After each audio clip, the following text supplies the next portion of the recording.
Malusa's info, the synth production base is underwater. Let's go and try to find the entrance. Finally found it! Huh. So this is the entrance that leads to the synth production base. It sure doesn't seem out of the ordinary at all. Ah, you're right. An important place like this is bound to have a ton of protective measures and mechanisms. Navia's probably arguing up a storm right now to stall for us.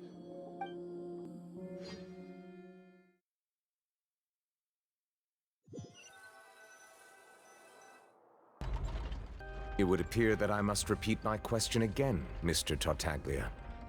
Do you accept the charge that you are the true culprit behind the serial disappearances case? To be perfectly honest, I don't understand your country's complicated court system, or the reason why I'm being charged with something I've never even heard of. However, I did hear that people who have been charged can choose to participate in a duel to clear their name. Is that right?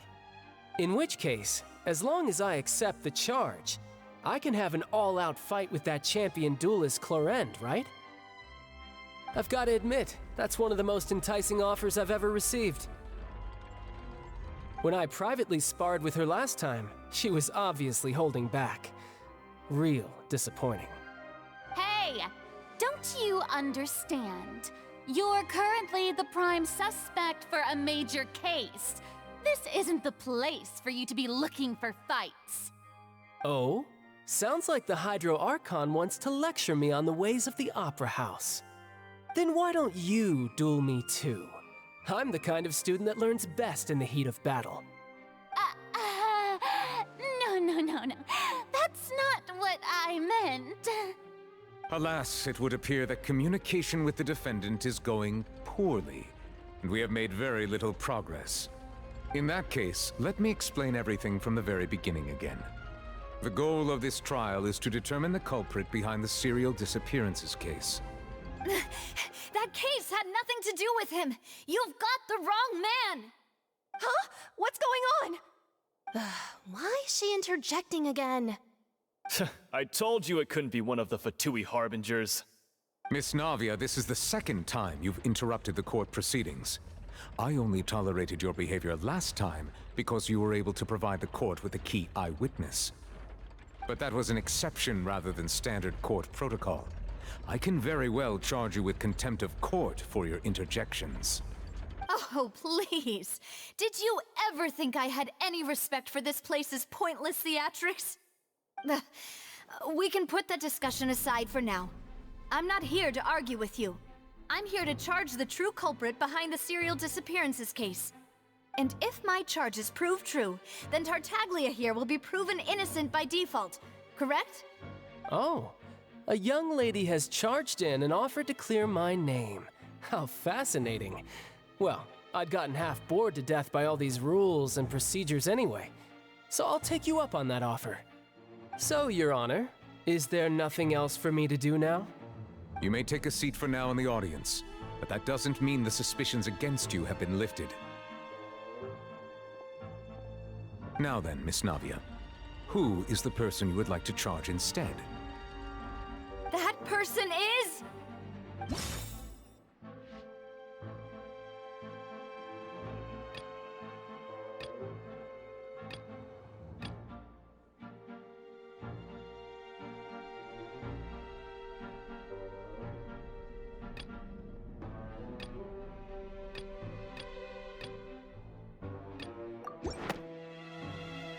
Marcel, the head of Confrérie of Cabrières! Huh? What confrérie? Never heard of them in my life. I've heard of them, but weren't they Spina di Rosula's sister organization? Oh, is this going to be a friends to enemies type situation? Please let me remind you, Miss Navia, that charging someone is an incredibly serious matter. Committing to the charge also means taking on the legal responsibilities associated with it. And if the charge fails, depending on the circumstances, you may also be charged with the crime of making a false accusation. Knowing this, do you still wish to charge this man? Yes, I do. In that case, I declare the charge to be valid.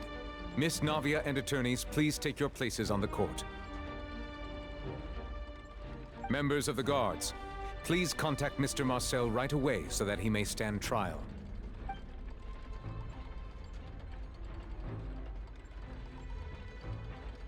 Mr. Marcel, you will not require an attorney. Is that correct?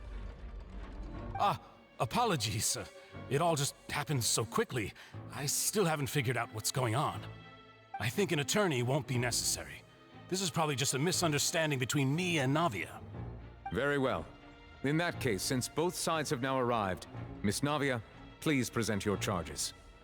I would like to take everyone back to 3 years ago, to the case of Callus the Unfaithful. Only through elucidating what really happened in that case can we connect all the dots for the serial disappearances case. Navia, do you really think that I was the one who killed your father? Come on, why would I do that? Callus was my benefactor, and remember both you and I only ran to the scene when we heard the sound of a gun. If that's enough to make me a suspect, wouldn't that make everyone at that banquet a suspect as well? I think there's no point in getting into the specifics right now. The audience doesn't even have the big picture yet. Even I'm struggling to remember some details of that case. Exactly correct, Your Honor. I must refresh everyone's memory about that case before I can explain my charge and reasoning. I see. In which case, I will recount the findings about that case as originally recorded by Maison Gardiennage.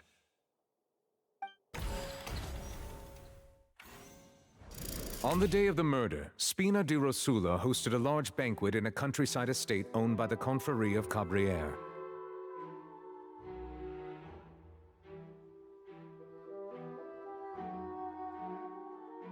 During the banquet, all attending guests heard 2 gunshots from the courtyard.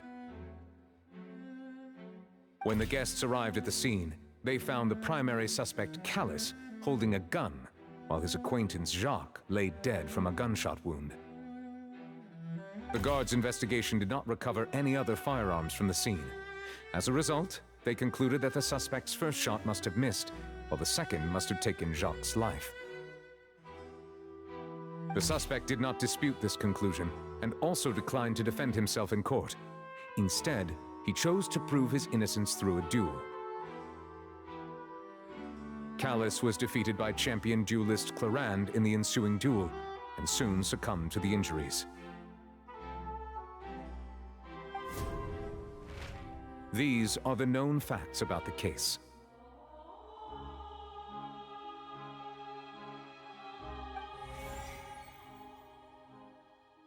The one with the motive to kill was Jacques, not my father. And even so, Jacques still had no reason to pull the trigger. In truth, the third person shot Jacques first, and was shot in turn by my father when my father seized the gun from him.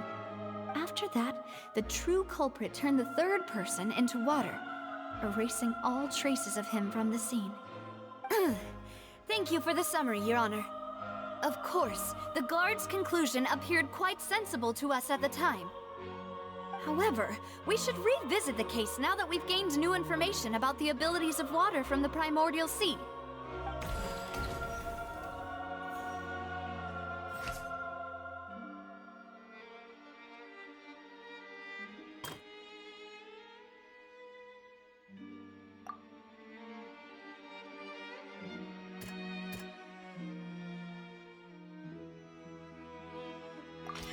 The testimony of the victim's family confirms that Jacques had thoughts of assassinating Callus when he set out for the banquet. However, in the end, he reconsidered, and instead shared everything with Callus, hoping to seek the latter's protection. Unfortunately for Jacques, the true culprit had already considered this possibility, and had sent out another assassin.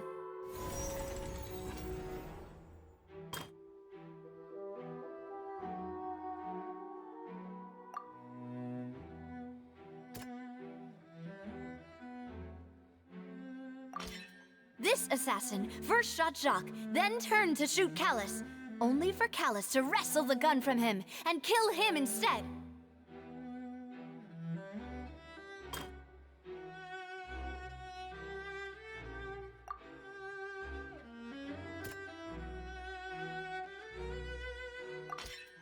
pile of clothing was found at the scene. The guards once believed they were used by Jacques as a costume to disguise himself. But now, it is clear that the clothes were proof that there was a third person at the scene, and that they were turned into water after committing the murder. Since it was raining that day, the culprit was confident that they could use the rain to wash away all traces of their dissolved accomplice. Realizing this, the true culprit caused the hired assassin to dissolve into water, leading everyone to believe Callus was responsible for Jacques' murder. This is the true version of events.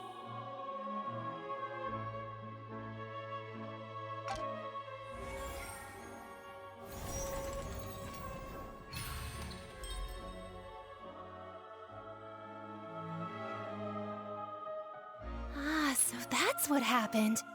Wait, you're telling me something as dangerous as water from the primordial sea has been used for all these years? What a great theory. It also explains Callus's and Jacques' respective motives. I guess they didn't shoot each other after all. Mr. Marcel, you are the one being charged with the crime. You should provide a rebuttal if you wish to prove your innocence. Ah, but I think I agree with everything Navia just said. In fact, there was nothing in her speech that directly implicated me. Then, may I ask some questions? In my opinion, we primarily need to determine two things. One, do you have the evidence to back up your claims? I'm afraid not. At least not at this very moment. Boo! If you don't have any evidence, you should just go home! I may not have the evidence with me, but I know where I could go to collect it. If we look up the deserted clothes against a record of people who went missing around the same time, we should be able to find a match. Considering the serial disappearances case, the guards probably kept careful records of all missing persons from around that time, regardless of age or gender. That makes sense to me. Monsieur Neuvillette, I would consider this to be a reasonable investigative direction. Why do I feel like Farina's acting a little differently today? Maybe she's scared of embarrassing herself again? Alternatively, she's become more diligent after charging an innocent citizen in the last trial. My second question has to do with the ensuing duel. If the truth is indeed as you described, then why didn't Mr. Callus explain himself in court? If he had testified that a person had been dissolved, he could have at least mounted a defense. I've thought about this too, and the answer is actually pretty simple. He felt there were things that were more important to him. The dissolving power of water from the primordial sea is an important secret for the true culprit of the serial disappearances case. My father could have exposed it for all to see, but he chose to take it to the grave. At that time, Spina di Rosula was in dire straits, and his reputation had already been shattered. He had no guarantee that going forward with the truth would allow the culprit to be brought to justice. What was certain, however, was that it would paint a gigantic target on my back. Boss once told me that Demoiselle had already been selected as the next target of the serial disappearances case. What? If the secret had gotten out, the culprit would have fought an all-out war with Espina right there and then.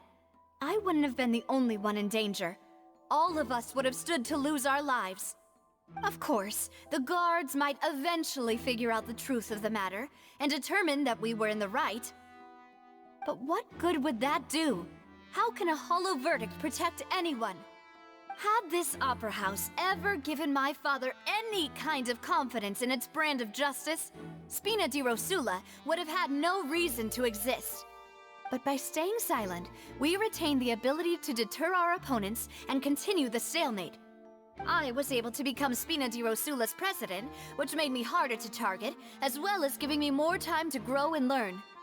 And once I have figured out the truth and stepped up to the challenge, I will do what this opera house cannot, and restore my father's truth and honor back to him. So, you mean to say, your father intended to die in the duelist's ring? That's right. Do you have any proof? Of course. All you need is to ask his opponent, Clarand. I don't need your apology, your guilt, or your support from the shadows. You don't have to do anything for my sake. But since he entrusted his will to you, Clarand, you should tell us the truth about his sacrifice. So, during the duel, did you believe that Callus was intending to die? Yes, I did. As a champion duelist, I've fought many battles and taken a countless number of dishonored lives. In my line of work, I've seen all kinds of people give their all for the faintest hope to continue living. Some were determined, others passionate, and some even manic and twisted. Just one look and I can tell if a duelist is hoping to live or if they're looking to die. I hereby swear on my name and honor as a champion duelist that Mr. Callus never intended to leave the ring alive. Since that's your testimony, I have no more questions. It appears there really are good grounds to reopen this case. I concur. However, Miss Navia, you still have not explained the link between your father's case and the serial disappearances case. Right? What she said was fascinating, but kind of beside the point. Wait, weren't they just talking about the serial disappearances case? Of course, Your Honor. The two cases are connected via a matter of timing. In my father's case, the culprit intended to kill both Jacques and Callus. As a result, they planned to act after hearing 2 gunshots. And at the end of Linny's trial, the culprit also only dissolved the victim in front of everyone because they realized they were at risk of being identified. The culprit could only time their actions so precisely if they were already at the scene. Coincidentally, Marcel attended both the banquet and the trial. So that's why you suspected me. Even after hearing your reasoning, I still can't help but find it a little preposterous. I'm used to it, though. You've always been an impulsive and sentimental child, Navia. It's one of your most endearing traits. No need to appeal to pathos. I won't try to refute your points one by one, but even if everything you just said was true, can you prove that I was the only person present at both events? On top of that, does a person have to be physically present to control the timing? Can't someone remotely monitor the place?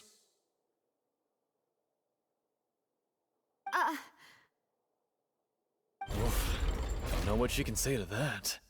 I know that even with that, you might still think you can reduce the list of suspects with some further investigations until I'm the only one left on the list. Alas, who won't feel at least a little hurt by an accusation of murder from a girl you see as your own daughter? But if I were to dismiss this completely, you'd also think I'm not being considerate of your feelings. Ah well, let Uncle Marcel teach you another lesson. Do you know what the biggest flaw in your reasoning is? I suppose you're gonna tell me anyways. It's timing again. I'm a businessman by trade. From that standpoint, there's no reason for me to kidnap young women. It's a high-risk action with nothing to gain. In addition, I left my home in Snezhnaya when I was young to come to Poisson and work in some trade. My business only thrived when I received Callus's patronage. But the disappearances began before I ever stepped foot in Fontaine. I do apologize, Demoiselle. This was my mistake. No, it's not your fault. I'm sure he had come prepared. Is there anything else you'd like to say? Would you like to check the date of my first business license against the first known case of the serial disappearances? You can also take a look at my border entry records, or ask my friends and family when I left Snezhnaya for the first time.